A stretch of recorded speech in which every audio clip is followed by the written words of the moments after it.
Welcome to Reel Geek Media. We get together every other week to talk about movies, entertainment, industry, TV shows, interesting news stories.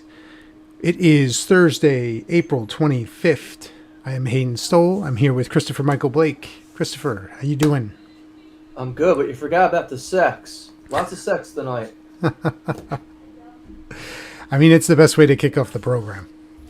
Look, I gotta tell you something to make you tune in at this point. We are here to talk about The Mummy, 1999, 25th anniversary. But before that, we're going to talk a little bit about NJ HorrorCon. Good place to start. Yes. I was fortunate enough to be your guest on Friday, and we had a great time. You want to talk a little bit about your experience this year? Probably the best New Jersey HorrorCon show that I've been to. I got to give a special thanks to Ryan Weber for letting us film on the red carpet as the press and for conducting all the interviews. The Xander Goldman, the crew from Reel Crime Media, the podcast, Lord Damian McGovern. Who else did we interview? Grim Life Collective. Brian Dubois. It was a nice conglomerate of people, a nice mix of people. We got a lot of interviews for that day. Father Evil, of course, he absolved me of all my sins and put a demon in my soul. Might have already been there, but that's okay. Always room for one more. There you go. Yeah, it was a great time. We talked with a lot of great people. Fun time. And check out our live videos. There's quite a few interviews. There's an authors panel. There's a lot of good stuff in there. Check out a lot of good content from NJ HorrorCon, from New Jersey Expo Center from last Friday. Christopher, what's new? So I saw Abigail yesterday. Abigail, how was it? I loved it. Yeah? I didn't realize that one of my favorite actors was in this movie. Oh, is that right? Yes. Who's that? Dan Stevens. Dan Stevens. Mike, Yeah. I can't even remember the last time I've seen him in anything. Oh, he's a phenomenal actor. He was in Downton Abbey. But he's in one of my favorite movies. I forget the name of it off the top of my head, so I'm gonna Google that real quick if you don't mind. Take your time. He's just one of my favorite. The Guest, 2014. Yes. If you've never seen this movie, Yes. he plays the military brother, that comes back and, hey, I'm here Yes. to, I told him I'd check in on you, make sure you're okay. And it's the ultimate bad guy movie, and he's just totally awesome in this movie. I loved it. Some of the other movies he's been in, I'm not too much of a fan of, but this one I didn't even realize he was in because he really wasn't promoted as being in the movie. No, yeah. Melissa Barrera was the lead in the movie. Giancarlo Esposito had maybe 5 minutes in it. Not scary at all. The movie is not scary at all, but it is highly entertaining. It's about an hour and 40 minutes, and it's just nonstop action, laughter, a lot of back and forth intrigue, and you know what's going to happen, but they make it interesting. There's funny takes on things. Yeah. So there's some humor, lots of blood. Lots and lots of blood. As a horror fan, I love the movie. I couldn't wait to see it. I was not disappointed with this movie whatsoever. But we're going to cover that when we go over the box office projections in the next episode. Nice. Yeah, I haven't seen anything new lately. It's been quite busy over here on my end. So, gonna have to check out and see what's available, what's out. Even with streaming, I don't even know what's coming out. I gotta check. I've been a little out of the loop the past couple days, but Did I mention the new Mission Impossible movie? I checked that one out as well. yes. Highly disappointed with this one. I just did not. I like the other movies in the series. I just could not wrap my head around this one. He's basically fighting AI at this point in his career, Tom Cruise is, and I just... Life imitating art. Basically, yes. But, Skynet is going to take over, and Tom Cruise is going to be there in the front lines. you know what it reminded me of is the flux. What is it? The time flux continuum and the hyperflux in Back to the Future, the flux capacitor. The flux, yes, thank you. And basically, Tom Cruise is fighting the flux capacitor. There are scenes in the movie where it's like straight lines coming out like on the screen, and it's like, oh boy, this is the flux capacitor. I mean, that's exactly what he's fighting. I think anytime there's like a movie where it shows, they try to show something like hacking or technology, and it has that zoom in, and like when you see, this is the movie that's coming to mind is Black Hat. You remember this one? Do you remember? I think we saw that together. You remember this one movie? The one with Chris Hemsworth as the hacker who was in prison. And, okay, God. So you remember when they were showing? I repressed that when it was so bad. It was just terrible. When they show the hacking scene, right? And it's this quick, fast, deep zoom in on, fiber optic cable, and it has lights that trail along the cable to show hacking. So you're saying, like, describing, like, as the AI works and there's lights coming at the screen. I think Hollywood needs to figure out a better way to do this. It's just bizarre to me. I couldn't tell you. I really just, we're full in a month of baseball now, just about, and the Yankees look pretty good. So far, so good for the Yankees. Phillies they're coming on too. Just don't put Sir Anthony Dominguez in anymore. He's not back from 2021. Just please get rid of this bum at this point. I don't need to see him anymore. I really don't. Their entire bull. It's a shame. They're top 5 starters, like the best rotation in baseball. Yeah, they're good. Just don't bring up the bullpen. It's like, who knighted that guy, Sir Anthony Dominguez? Look. There's a joke in there. It's an inside one, but I'm not going to tell it. We don't have time for that. Who made that guy a dean? Yeah. That's exactly what I was thinking. I know. We can't talk about that stuff. That's something to avoid on a podcast such as this. You signed an NDA for the the men's softball championship. Okay. So, is your business looking for an affordable way to gain and attract new clients? Reel Geek Media and Entertainment is now offering sponsorships on their local podcast website. What's that? Your business can't afford a sponsorship? No problem. Consider running an advertisement during one of our podcast shows.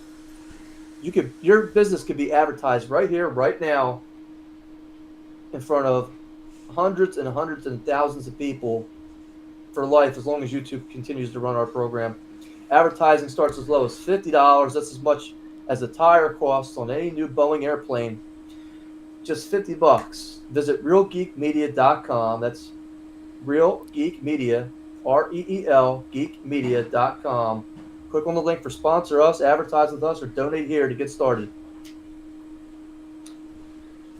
From author Christopher Michael Blake, author of the novel Pray for Dawn, comes the science fiction thriller Pyramid of the Parasite. When the world's oldest pyramid is discovered here in the United States, a team of research scientists are sent inside to investigate. But not everything disappears when they get there, as they discover the world's oldest alien is there inside the pyramid. Now, Hayden, we're going to be talking about aliens in the next podcast after this. I don't know if you believe it or not, but this one wants to hide amongst us. Believe it or not, it's just not hiding and infiltrating our government. It's there in the pyramids of Iowa. So, again, can the research team stop the parasite before it infects the planet? You're going to have to read Pyramid of the Parasite to figure it out. Now available at BarnesandNobles.com, Amazon.com, and wherever books online are digitally sold. All right. Christopher, The Mummy. Do you remember when this movie came out back in 99? I do. We were still in school. Yes. And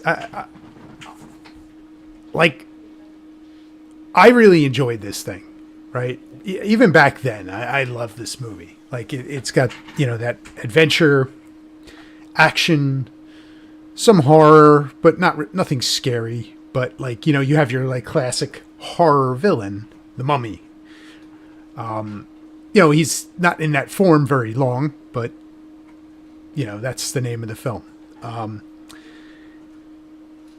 Right off the bat, right? Like you get the setting. It's, you're in Egypt and it's back in, what is the time frame in this?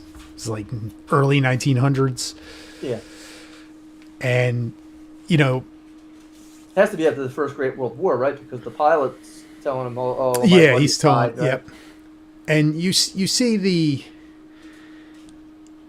you get the little bit of the backstory, from Imhotep and Anaxunamun. That was pretty good. You getting off that one? I'll tell you. Yeah, I've been practicing like all day. Yeah, well, I've been calling people Anaxunamun all day, and they're like, "What are you doing that for?"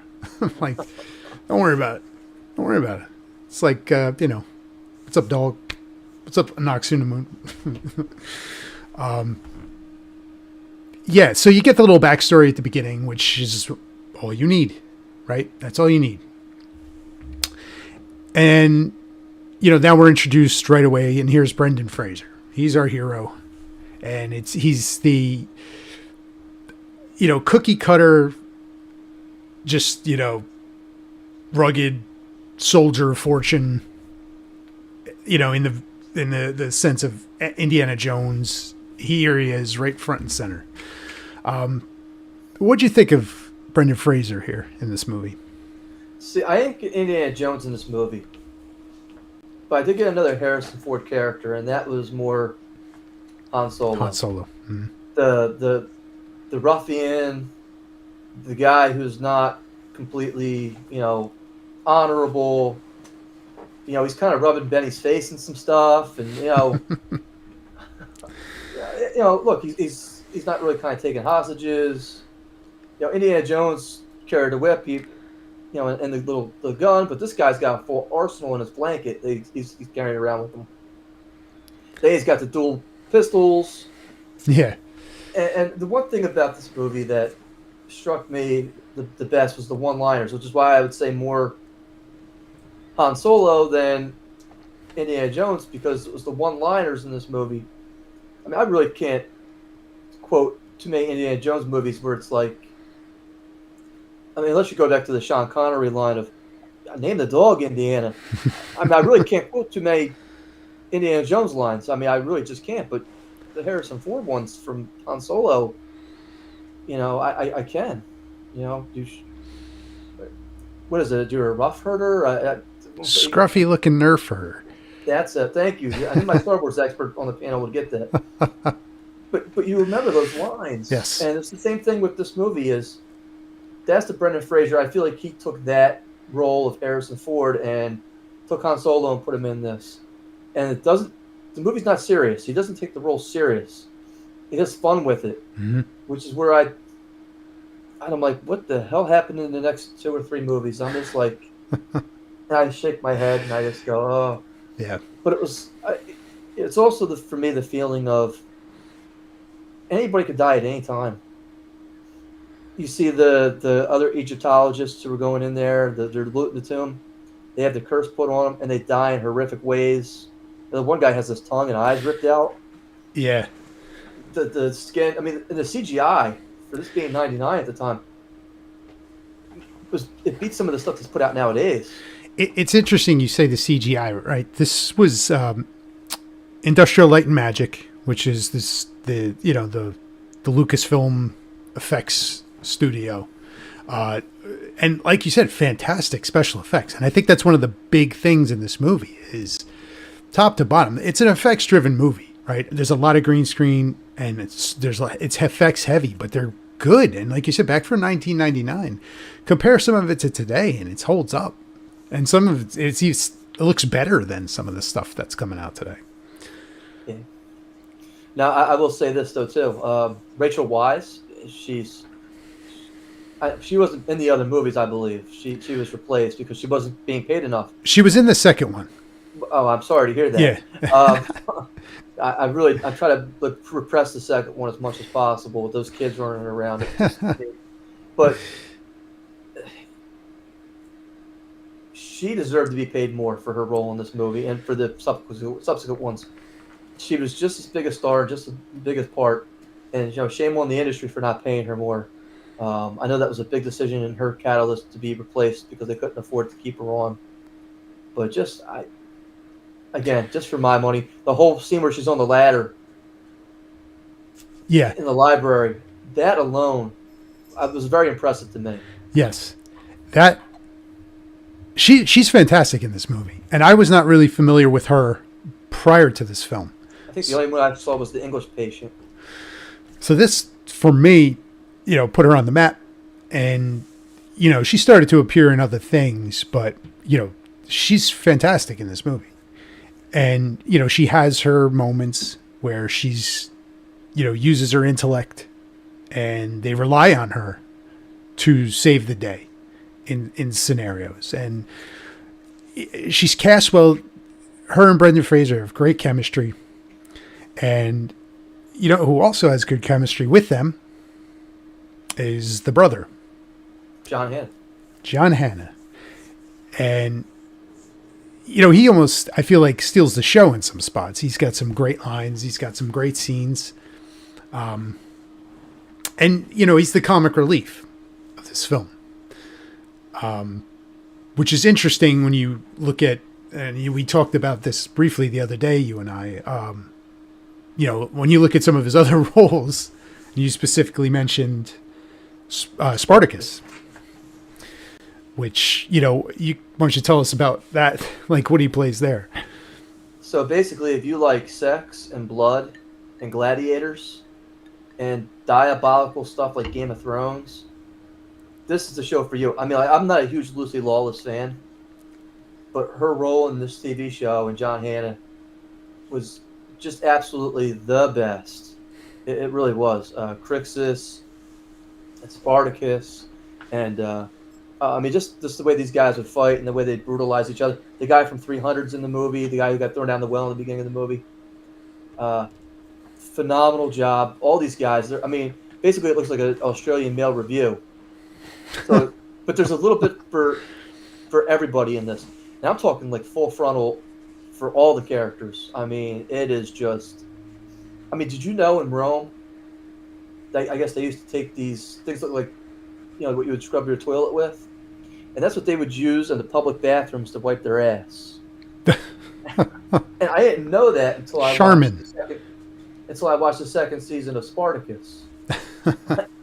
Because, it's accurate, though. And it's like, wow, you don't realize the stuff that actually is going on and just how diabolical some of these people were and the history. But basically, it's like the blood itself is just, if you like blood, check out Spartacus.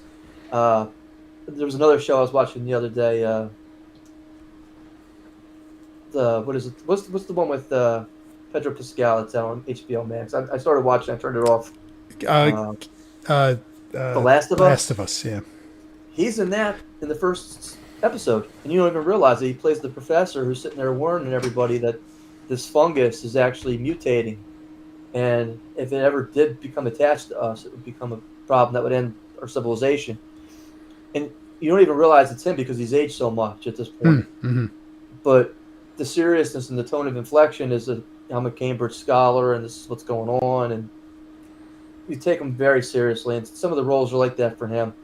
But again, John Hannah, top-notch performance in this in The Mummy. 2 and 3, I really don't need to say it, but yeah. Yeah, if you're going to watch any of them out of that franchise, watch The Mummy, 1999. So I have a question for you. Yeah. Have you seen the Tom Cruise debacle on The Mummy? I have seen that. The one with the drunk Russell Crowe running around. Yes. Playing Dr. Jekyll and Just Mr. Hyde the Bottle. A bizarre film. Was Arnold Vosulo not a better mummy than this? Yeah. Yeah. I just kind of felt like it was like the DEI version of... maybe I'm wrong with that. I think Tom Cruise would like to forget about that movie, too. you know, this it put a lot of people on the map. You know, you got Arnold Vosulo, who he's another actor that I had no idea who he was, and you know, now he starts popping up in films here and there. He ends up in B movies. Yeah, a lot of B movies. Yeah, a lot of B movies. He ends up playing. He's in the G.I. Joe. Pops up in those G.I. Joe movies. Which I love. I like the Zartan. first two. I ain't like the third one, but the first two were good. And yeah, I mean, you look at him and you know, he holds his own against Brendan Frasier, right? You know, like it could be easy to be like, who's this guy? But he's imposing in the movie, right? He's physically imposing. And he's in the movie. He's got to be in shape because his performance is basically, you know, he's wearing a towel the whole movie. Right. And, you know, he's an imposing guy. So when you get the fight at the very end of the film, you know, Brendan Frasier is, you know, he's in probably his best condition he was in, maybe Encino Man or Airheads, but he's still in good shape before he kind of let himself go. You know, it's, so you got like two imposing guys coming clashing at the end of the film. It's a fun adventure movie. And, you know, Stephen Sommer, you know, he directed the second one, and then he directed the Van Helsing with Hugh Jackman, and who was it? Kate Beckinsale was in that. Yeah. Not a good movie.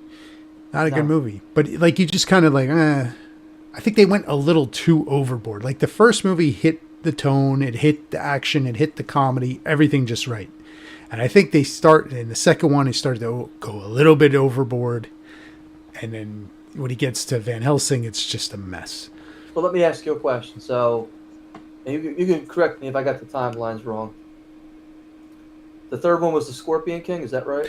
The second one was the Scorpion King one. Is that right? And the third one was their fighting Jet Li in I thought China. That was a fourth. Was there not a fourth one? I mean, no, it's just three. Just three. If Brendan Frasier stops after the first one, is he a bigger star today? If he doesn't make films 2 and 3, I mean, they had to have thrown him a ton of money. Well, they had to have. I mean, unless he was on a studio deal and he had to make those pictures. It's a good question. So, and what happened to his career? I mean, it's like, yeah. I'm just looking up his filmography real fast. Well, I mean, I'm gonna throw out a theory for you. It's a fan theory. It's my own theory only. So, yeah, not any basis to any truth. I would like to believe that Brendan Frasier was invited to a hotel room, and Harvey Weinstein was there waiting for him, and he rejected Harvey Weinstein, and that's why his career took a nosedive. Fair point. Again, that's my guess. I'm looking at like his everything after 1999, right? Okay, give me the movies. All right. Dudley Do Right came out same year as The Mummy, so that one we're not going to count. Bedazzled. I actually enjoyed that movie. Elizabeth Hurley in that movie? Yes. It's the movie. It's fine. It's fine. I mean, it's a remake of the Dudley Moore movie, but again, I enjoyed that. I thought that was actually pretty fun. It did very well, considered $48 million budget. This is year 2000 and box office $90.3 million. Yeah, I saw it. That's a successful movie. Yeah. Then he did animated Sinbad movie. Okay. Which I didn't even know he did that. But okay, I mean, again, it's a voice character at this point. He's getting paid to stay home. It was a massive bomb. $30 million budget, made $30,000. Okay. Monkey Bone. Never heard of it. That was the director of. He did Nightmare Before Christmas. Tim Burton? No, Henry Selick. Okay. Coraline. My daughter loves that movie, Coraline. Yeah. That movie was a bomb. $75 million budget, made $7.6 million. Coraline? No, or Monkey Bone. then he's into The Mummy Returns, and Well, he still has to do that. still I mean, everything after that. Like there's nothing really. Maybe the journey to the center of the earth. it spawned a sequel, but of course he was not invited He was back. not in it. Yeah, he popped up in GI Joe for a hot minute, in a cameo. What was he, Flint, right? Yeah, And again, I don't know why they didn't bring him back. yeah. So he really hasn't had a lot. I mean, he was in Crash. Crash is a good movie. I mean, I feel like that movie's massively overrated, but I thought Michael Douglas did a good job in the movie. Him and the girl who played his daughter. Other than that, I don't remember any of the other characters. yeah, I could do without Crash. That Airbag is the sequel. Yeah, who was in that? Matt Dillon too. I think so. forget. Yeah, I think he was in Yeah. that. Yep. Yeah. But one thing that also stuck out to me from this movie is the soundtrack, right? The score from Jerry Goldsmith. Now I don't know if you're into Jerry Goldsmith soundtracks. I love this guy. I think he's a tremendous composer. Like he's done, just to give you a few, Alien, Poltergeist, Gremlins, Total Recall, Basic Instinct, Wow. Air Force One, LA Confidential. I mean, he's on par with, like your top tier composers. Your John Williams, he's on that level for me. So, I think the soundtrack or the score that he has in here, it's when you hear the music and you really feel like you're in Egypt, you're feeling the era that they're in, and it's a great score, man. It really is. And that's another thing, like in addition to like the effects, the special effects, the score, they can't be fun that the movie is. It just like kind of all worked. So I have a question for you. You've seen the second Mummy, right? Mm-hmm. Remember the beginning of the second Mummy? They're digging him up. Right. The guy who's leading the expedition is the guy they carried away who was working in the library with Rachel Weisz's character. Okay. And I'm trying to figure out if he was on the Mummy side the entire time, Arnold Vosulo side the entire time. Why wasn't he helping him out in the first one? Yeah, where were you? That was to me like a big plot hole. I mean, we didn't see him die. Obviously, he gets carried off by the crowd. I'm just kind of like, for me, that was like the first, like, well, why is this? What are we doing? I mean, when did you join the cult, brother? I mean, that's what I'm sitting there thinking to myself. Well, he saw the box office for the first one. He's like, I got to get in on this. Look, but again, it speaks to the character of the quality of characters who were surrounding this movie to begin with. You got the guy who plays Benny. I don't know his name. Oh, yeah. You got the guy who plays the warden. Comic relief. And when that beetle gets into his body, it looks terrible going up into him. That is just one of the most disgusting body horror things, and in this film, it might be the most just thing you just don't want to watch. CGI, but he does a good job at the comic relief and having the smelly oaf, and even the expedition, the rival expedition guys. Yes, you believe that these guys are really those characters competing for this treasure. Yeah. There's the competition. There's the race out to get to the palace once the sun comes up. They're on the boat and they're having the shootout, and it's like the typical Western. These guys are the Theodore Roosevelt, frontiersmen. Coming out. And that's a funny scene that you just mentioned there, where they're all like yeehaw, shooting their guns, and Jonathan's there. Yeah. He's just like, Americans. It's a great scene. Yeah, and it all worked. It worked well enough, to spawn the series. And the box office for the first one on an $80 million budget made $416 million. In 1999, that's a solid amount of money. You know, you look at Star Wars. And you're not even talking the box office and the repeats on TBS and Oh yeah, TNT and yeah, Science Fiction Channel and the rentals. And yeah, I mean, I owned the DVD at one point. yeah. I mean, Yeah, I did too. I own the trilogy. I have it, you know, in my Apple library. you can burn the other two. It's okay. I won't tell. I could watch the third one for Jet Li's performance, which is so good. I'll tell you what. I'm not gonna get off on a tangent. We'll go back to Jet Li another day. I don't need him show up at my house and beat my ass again. Again? Oh yeah, he gave me a Riggs. You know, yeah. How did he take my gun apart? Yeah. We were with Uncle Benny and taking the funny juice. That's why. For those of you who don't know, that's Lethal Weapon 4. Okay, just check. But no, you know, look, The Mummy is a good movie. It's a good adventure flick. It doesn't take itself too seriously. There's a little bit of everything for everybody in this movie, from adventure to some romance to comedy relief to some scary parts to a little bit of history with, you know, the fact that she was painted gold and, you know, he saw that she had been touched. She wasn't supposed to be touched. That's brilliant script writing. That really is, because it leads you to what happens next, and then she takes her life, and then how they're going to entomb them, and they're going to put those scarabs in with them, and they're going to eat them alive, and the claw marks, and it's those small little details that really sell the movie. Yeah, agreed. Great movie.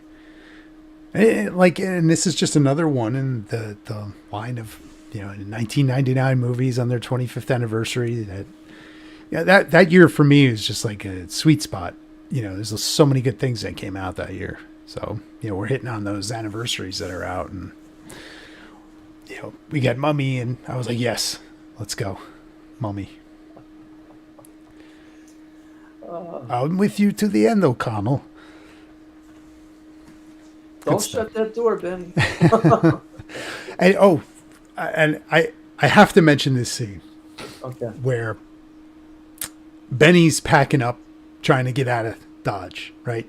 Brendan Frasier comes in, and, you know, Benny starts running the other way, and he picks up the chair, and he just throws the chair at him. I love that scene.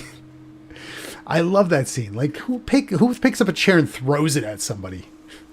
And it just smashes apart when it hits them. It's so good. And you wonder how much of that stuff was improvised. Yeah, you really do. Yeah. You feel like they had a lot of freedom to do some of that stuff. At least that's the feel, because it feels like a fun, you know, campy kind of thing. Yeah, good movie. And you forget the second movie was the one that spawned The Rock. I mean, that was his big break. I mean, that was the one that really kind of did it for him. Yeah, and that film, you know, it's so strange when, like, because you get The Rock at the beginning, or the one scene, right, where he's actually in it, and then at the end when he comes out as the Scorpion, and it's plasticky looking CGI, and he looks terrible. Yeah, it's so bizarre. It's just so bizarre. If I remember, he had the comb over hair. Yeah, I don't know if I remember that correctly or not. I was waiting for him to come out. If you smell. I was waiting for it. Never happened, though. But he came out anyway. And he lost. It's the corporate Scorpion King. You know. Like I said, I just, you know, for my money, I think if they were going to revive the classic monsters, I would have brought back Vosulo. It would have been a cheap get. You wouldn't have had to pay him as much as $100 million, $200 million to make Tom Cruise look good. 100%. But I understand that you need to have the female, and I get that nowadays. But Vosulo, that movie had a following for a reason. Yeah. And to be able to dig him up and reinvent him, and hey, this is what we're going to team you with today, is going to be this character over here, and then this character over here, and then he could put his own special team together or something. That would have been Again, I think it would have been a cheaper version for them to do it. Probably a lot less risky. You already got a fan base for a lot of those characters. So on that note, like what do you think of like the classic monsters in modern cinema? You think there's a place for those characters still, or is kind of that their time passed and we're on to new horror movies, new horror ideas, and the classic characters are kind of It's funny put to that you pasture? mentioned this because later in the show, in the next episode that we're going to do right after this, uh, there's a character by the name of Jerry Seinfeld. I don't say character, but comedian named Jerry Seinfeld. I'll read it for you here today as a quick snippet. And basically, he says that Hollywood has lost relevance as movies no longer occupy the pinnacle of social, cultural hierarchy that it once did. And basically, what he's saying is that people aren't flocking to these movies like they used to. Social media nowadays, there's so many different options out there. It's no longer, hey, the only option we have for entertainment is either go to Blockbuster tonight or West Coast Video or to the movie theater or whatever on the 36 channels we do have. So because you have so many different options nowadays, nothing's becoming relevant. There's nothing that's hit us like The Mummy or The Matrix like we just reviewed last week or Star Wars did for us or Raiders of the Lost Ark. The oversaturation and the fact that Hollywood has gone to the well so many times on these different franchises to try to get the boomers and the Gen Xers back into the theaters and try to spend the money because they're the ones who have the money. It's not the kids. And believe me, the kids aren't the ones spending the money to begin with. It is the adults. Despicable Me, what do they got? Part 5 coming out this summer? Part 4? That was almost 20 years ago that they started making those movies at this point. I think it was 10 or 15 years ago. I wouldn't say 20, but maybe 15. Hollywood has to keep going to the well because stuff that was popular when we didn't have so many options are what we are in tune to think about. Oh, those were the golden era pictures. It's the same thing with the stuff we have nowadays. You're asking me if, do you think these classic monsters still have relevance today? Part of the reason I wrote Pyramid of the Parasite over here was based on, because I wanted to write a mummy movie. And one of the earliest mummy movies I saw was a terrible movie. They find this, excuse the overindulgence here. They go into this crypt and they find this mummy. They bring it back. They put it in a museum. Only it's not a mummy. It's an alien. And it's sucking the life force out of all these people. And he's running around this college campus before he teleports to a different dimension. I couldn't tell you the name of it. It was on Svengoolie last year. I made my child watch it while she fell asleep. And it was so terrible. But I remember watching this thing when I was growing up. And I wanted to write something like that because, for me, The Mummy has not lost its relevance, but it doesn't appeal to anybody. The slow-walking, Boris Karloff doesn't appeal to anybody. It's the same thing with the Hammer films from the 70s. Christopher Lee running around. He's so much different than Bela Lugosi. And it's not necessarily a bad thing. I just told you I saw Abigail this week. And I loved it. And again, they took a lot of the mythology from vampires and they cast it aside. Like she's eating garlic in one scene. It's like, because they want to try to find a way to fight these vampires. And they're like, well, try garlic. And she basically takes a bite of the garlic and throws it at them. Well, that's not going to work for today. And, so I think they do, but not in the way we're in tune and ingrained to follow it today. It's going to have to be a little bit different. And you've read a little bit of Save the Cat at this point. And the 7 plot lines that are always out there. And what Hollywood wants is the same thing, only a little bit different. Because they know that's what's going to sell. And if people can identify with this as being a mummy movie, and this is science fiction or this is horror, well, it's only a little bit different. Right now they got Terrifier 3 coming out this November. It's doing well because it was made on a low budget. This next one, I think it's filmed for $10 million. The budget's getting a lot bigger now. It's starting to grow up. But really, is it anything more different than Friday the 13th at this point, or Michael Myers? Okay, you got a clown who doesn't talk. Yeah, that sounds familiar. I mean, okay, that Right. sounds familiar almost. Only this one's a demon who you can't kill. Mm-hmm. Same thing, a little Right. different. Yeah. Yeah. So, again, it's the classic monsters: the Mummy, Frankenstein, uh, the Dracula. They're always going to be there for us. They're never going to go away completely. For me as an author, I find inspiration, again, same thing, a little bit different. There's a. I know they're making a Frankenstein movie. Lisa Frankenstein? That was just No. out, what, 2 weeks ago, right? Yeah. I'm trying to think of who is making this Frankenstein movie. Is Andrew Garfield in it? I'm not sure who's directing it.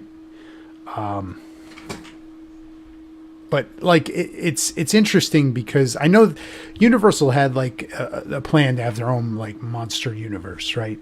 You know, Right. Tom Cruise, Russell Crowe. I forget who else was involved in it. I think Johnny Depp at one point. You know, Javier Bardem, I think, was also involved in that, and Benicio del Toro, right? They made the Wolfman movie, but it never got off the ground, which he was like interesting. You know, it's just I don't know, but you know, like you said, they're dressing it up as something else, but it's a similar concept, and you know, those themes and those things that have been around for a long time, they're still there, just a little bit different. Would it be cool to see classic monsters come back somewhat? I think so. I think there's always a place for that, those characters. I think, you know, this in the same way like the Westerns kind of died out. Every now and then you get one and it's solid, right? Like I would like to see something like that where, oh, did you see that? That was a cool, you know, Wolfman movie came back, you know. I would like to see that. So I will say this. A couple of years ago, I was fortunate enough to watch the Royal National Theatre's production of Frankenstein. Are you aware who's in this? No. It was directed by Danny Boyle. Oh, wow. Yes. The cast had Benedict Cumberbatch and Johnny Lee Miller, That's both great. of which had played Sherlock Holmes. Yeah. And what they would do every night, one would play Victor Frankenstein, one would play the monster, and then they would switch That's cool. the next night. So basically, if you saw one with Benedict Cumberbatch as Dr. Frankenstein, the next night he would have been the monster. So even if you went and watched it a second time, you're getting a totally different performance and different take as to what is currently going on. But again, for me, that just goes to show you it has not lost its relevance at all. The Kenneth Branagh version with Robert De Niro running around. I love that movie. I love Kenneth Branagh. I think he's an underrated actor. I think he's an underregarded writer. I think his Hercule Poirot is a little bit off, but I don't know if that's more studio or cut time or whatever the fact is. But I think he's awesome, and I love his performances, especially the Shakespeare stuff he does is phenomenal. But yeah, so the monster universe, and Hollywood's gonna keep going to the well. Look, a couple weeks ago, I was at Vampires in New Jersey for a con there. People were running around dressed like Blade, wearing fangs. They're talking about how important it is that when you get your teeth, your fangs, they're from somebody accredited in a house, and that each house has their own political system. You wouldn't think that people running around cosplaying as vampires have a political system affiliated with their convention house and how they spend their time being living vampires. But they do. So I found that fascinating when I was learning that. These people up on the panel talking about this stuff, and I'm like, you do know that you can go out in the daylight without burning up, right? I mean, but these people take it seriously. And I'm not going to say that to them because, you know, again, I want to live. I don't want to, you know. Yeah. Any final thoughts on The Mummy before we move on? First one was great. The other two not worth the time. That's really all I have. I mean, again, fun movie. If I have to pick one word, it's just fun. I agree.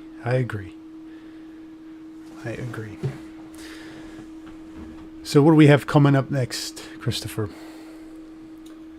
Next, I am at Penhurst Asylum, May 18th and 19th in PA. Come check me out.